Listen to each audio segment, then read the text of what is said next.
There is a question that every parent secretly fears. Not the big questions. Not the ones about school or careers or money. The quiet one. The one you ask yourself alone at night, when the house is still and the world has gone to sleep. Do they love me for who I am, or for what I have? Edward Calloway had built one of the largest shipping companies in the world. He had started with nothing but a second-hand truck and a willingness to work 18 hours a day. 40 years later, his name was on buildings. His face had been on the cover of Forbes magazine 3 times. He had one daughter. Her name was Sophia. And on the evening of his 63rd birthday, sitting alone at a table set for 12 while his guests laughed and clinked glasses in the next room, Edward looked down at the birthday card Sophia had sent. It was printed. Not handwritten. The signature at the bottom was her assistant's handwriting. He recognized it because he had seen it on other documents before. He set the card down carefully. He did not cry. Men like Edward Calloway had long ago forgotten how. But something shifted in him that night. A decision formed slowly, the way ice forms on still water. Quiet. Certain. Unstoppable. Sophia Calloway was 31 years old and she had never once worried about money. That was not her fault, exactly. She had simply never needed to. From the moment she was born, every door had been opened for her. Private schools. A beautiful apartment in Manhattan that her father had bought outright. A senior position at Calloway Logistics that she had earned. Yes, she was genuinely intelligent, but that she had also been handed in a way most people never experience. She was not a bad person. That was the complicated part. She donated to 3 charities. She remembered her colleagues' birthdays. She was polite in meetings and fair in her decisions. But somewhere inside her, without her even noticing it, a wall had gone up. A wall between herself and people who had less. Not a cruel wall. Not a deliberate one. Just a quiet, automatic distance that had grown over years of living in a world where everything was always fine. She did not see waiters as people with full lives outside the restaurant. She did not think about what it cost the cleaner to commute 2 hours each way to shine the floors of her office. She was not mean to these people. She simply did not see them. Edward had watched this happen slowly. He had hoped it would correct itself. It had not. And so he made his plan. He told only one person. His oldest friend and personal lawyer, a quiet man named George, who had known Edward since they were both 22 and broke and sharing a 1-bedroom apartment in Chicago. George had listened to the entire plan without interrupting. When Edward finished, George was quiet for a long moment. "You know, she might surprise you," George said. "I hope she does," Edward said. "That's the whole point." The transformation took 2 sessions with a theatrical makeup artist who worked in film. A gray wig. A short white beard. Prosthetic texture on the skin of his hands to make them look older and rougher. A wardrobe of carefully worn clothing, not theatrical rags, but the kind of honest shabbiness that comes from owning only a few things and wearing them until they soften and fade. Edward stood in front of the mirror when it was done and saw a stranger. An old man with tired eyes and a jacket that had been washed so many times the color had mostly left it. A man who carried a small paper bag as if it held something important. He practiced walking differently. Slower. With less certainty. The walk of a man who was not sure he was allowed to be wherever he was standing.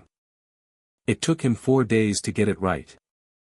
On a gray Monday morning in October, Edward Calloway stepped out of a taxi 6 blocks from his daughter's office building and walked the rest of the way on foot. Nobody looked at him. That was the first lesson. The lobby of Calloway Logistics headquarters was made of pale marble and glass. Edward had designed it himself, years ago.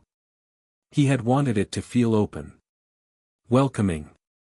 A place where anyone could walk in and feel that this was a company with nothing to hide. He walked through the revolving door and felt the warm air of the building close around him. The young receptionist at the front desk, a woman named Priya who had worked there for 2 years, looked up. Her expression shifted in a way that was small but visible. The automatic, unconscious recalibration that happens when someone decides within 3 seconds what category you belong to. "Good morning," Edward said. "I was hoping to speak with Sophia Calloway. Do you have an appointment?" "No. I don't. But I think she'll want to see me. Could you let her know that an old friend of her father's is here?" "My name is," he used a name George had prepared, "my name is Walter Mills." Priya typed something. Picked up the phone. Spoke quietly into it for 30 seconds. "I'm sorry," she said when she hung up. "Ms. Calloway's schedule is completely full today. You're welcome to email her office." "Of course," Edward said. "Thank you." He turned and walked back to the revolving door. Outside, he stood on the pavement in front of his own building and breathed the cold October air. He was not surprised. He had not expected to get through on the first day. He was watching. Learning. Feeling what the world felt like from this side of things. He came back the next morning. On the second day, he waited outside the building for 2 hours in the cold until Sophia came out for lunch. He approached her on the pavement, holding his paper bag close to his chest. "Ms. Calloway," he said. "I'm sorry to bother you. I was a friend of your father's many years ago. I've fallen on difficult times. I just wanted." Sophia stopped. She looked at him with the expression of someone who is late and knows it. "I'm really sorry," she said. And she did sound briefly sorry. "I don't carry cash. And I'm not able to help with this kind of thing personally. There are services, there are organizations," she was already reaching for her phone, already moving past him. "I can send you a list of resources." She walked around him and kept going. Edward stood on the pavement and watched her go. On the third day, he waited near the coffee shop she visited every morning at 7:45. He arrived before her and was already seated at the small table outside when she walked past. He did not approach her this time. He just watched. He watched how she looked at the barista. How she glanced at her phone while the man made her coffee. How she dropped $2 in the tip jar without looking up. Not unkind. Just absent. Moving through the world like a person who had somewhere more important to be than here. He walked home slowly that afternoon with his hands in his pockets. He had seen enough. That evening, Edward sat at the small desk in the spare room of George's apartment. He had been staying there during the experiment, unwilling to return to the penthouse while still in disguise, and he wrote a letter. He wrote it by hand. 4 pages. The pen moving slowly because he wanted every word to mean exactly what he intended. He told Sophia everything. He told her about the birthday card with the printed signature. He told her about the lobby and the pavement and the coffee shop. He told her what it had felt like to stand in front of his own building and be invisible. But he was careful about something. He did not write with anger. He had decided that before he began. Because the truth was, he was not angry at Sophia. He was heartbroken. And heartbreak and anger feel similar from the inside, but they are completely different things, and they produce completely different letters. He wrote, "I am not telling you this to shame you. I am telling you this because I believe the woman I raised is still inside you somewhere. The girl who used to save her pocket money to buy Christmas gifts for the children at the shelter downtown. I saw her once. I would like to see her again before I run out of time." He folded the letter. Sealed it. Then he sat looking at it for a long time. He almost didn't send it. Almost. He called George and asked him to deliver it by hand the following morning. Sophia read it at her desk on a Thursday afternoon. She read it once quickly, the way you read something when you are not yet sure what it is. Then she read it again slowly. Then she set it down and looked out the window at the city for a long time. Her assistant knocked twice and Sophia did not answer. Eventually the assistant went away. The thing about the letter was that it did not accuse her of anything she could argue with. It did not call her selfish or cold or spoiled. It simply described what had happened. Event by event. Quietly. In her father's handwriting, which she had not seen in years because everything now came through email. And somewhere between the second and the third page, without being able to identify the exact line where it happened, she had started to cry. Not loudly. Not dramatically. The quiet kind of crying that comes when you recognize something true about yourself that you have been successfully avoiding. She thought about the old man on the pavement. The tired voice. The paper bag. Her father. She had looked at her father and seen a problem to move around. She picked up her phone to call him and then stopped. A phone call was not enough for this. She understood that clearly. Whatever came next needed to happen in person, with no screens and no assistants and no scheduled time slot. She picked up her car keys instead. It was raining by the time she got there. She sat in the parked car for a few minutes with the engine off, listening to the rain on the roof. She was thinking about what to say. She kept starting sentences in her head and they all felt wrong. Too small for what had happened. Too neat for the mess she was feeling. Eventually she understood that there was no right sentence. There was only going upstairs and being honest. The elevator opened onto the private lobby outside the penthouse. She had a key. She had always had a key.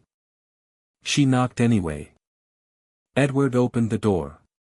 He was himself again, no disguise, no wig, just her father in a gray sweater, looking older than she remembered and somehow also relieved, the way people look when they have been waiting for something difficult and it has finally arrived. They looked at each other in the doorway. "I didn't know it was you," Sophia said. "I know," he said. "But that's not really the point, is it?" It was not a question. She already knew the answer. "No," he said quietly. "It isn't." She stepped forward and put her arms around him. Not gracefully. Not the way people hug in films. Just suddenly, the way you reach for something when you are afraid of losing it. Edward closed his eyes and held his daughter in the doorway of his home while the rain came down outside. He had not been held like that in years. He had forgotten how much it cost a person to hold on. And how much it gave back. They sat in the living room until past midnight. No television. No phones on the table. Just two people and a pot of tea that went cold before either of them thought to drink it. Sophia asked him questions she had never asked before. What it had been like to be young and poor. What he had been afraid of. What he had wanted that he never got. She had always thought of her father as a finished person, someone who had arrived at who he was before she entered the story. She had never thought to ask where he came from. Edward told her about the truck. The early years. In the winter he could not afford to heat his apartment and slept in his work clothes. The shame of it. And then, slowly, the pride of building something from that cold beginning. "I never wanted you to feel that," he said. "Any of it. So I made sure you didn't." "I know," Sophia said. "But I think I overcorrected." She was quiet for a moment. "You didn't do anything wrong, Dad." "I did. I had every advantage and I used it to stop seeing people." "You can start again," he said. "It's not that simple." "No," he agreed. "It isn't. But it starts with deciding to. Everything does." She looked at him across the low light of the room. This man who had disguised himself and walked the cold pavement of his own city just to understand whether his daughter had a heart worth finding. She thought about what that had cost him. The pride of it. The fear of what he might discover. She reached over and put her hand over his. Change does not announce itself. That was something Sophia learned in the weeks that followed. It does not arrive with a speech or a moment of dramatic transformation. It comes quietly, in small decisions, one after another, until one day you look back and realize the distance you have traveled. She started with the people closest to her. She called her assistant on a Saturday, not to give instructions, but to ask how her mother's surgery had gone. The assistant was so surprised she went quiet for several seconds before answering. She learned the names of the building staff. All of them. She asked about their lives with genuine curiosity, and then she remembered what they told her, because she had decided that remembering was a form of respect. She visited 3 of the charitable organizations her company donated to. Not to take photographs for a press release. Just to see. To walk through and understand where the money went and who it reached. It was not comfortable. Comfort had been the problem all along. One afternoon, 6 weeks after the night of the letter, she was leaving the office when she passed a man sitting on the steps across the street. Old coat. Paper bag beside him. She almost walked past. Then she stopped. She went back and sat down beside him on the cold steps. She asked his name. He told her it was Dennis. They talked for 20 minutes about nothing in particular. The weather. The neighborhood. A bakery that used to be on the corner and wasn't anymore. When she stood up to leave, she reached into her bag and gave him enough for a warm meal and a week at a nearby shelter that she now knew by name. But what she gave him first, without thinking, was her full attention. And Dennis, who was used to being invisible, looked up at her with the quiet surprise of a man who has just been seen. That, Edward had always believed, was the beginning of everything. Life lesson. Money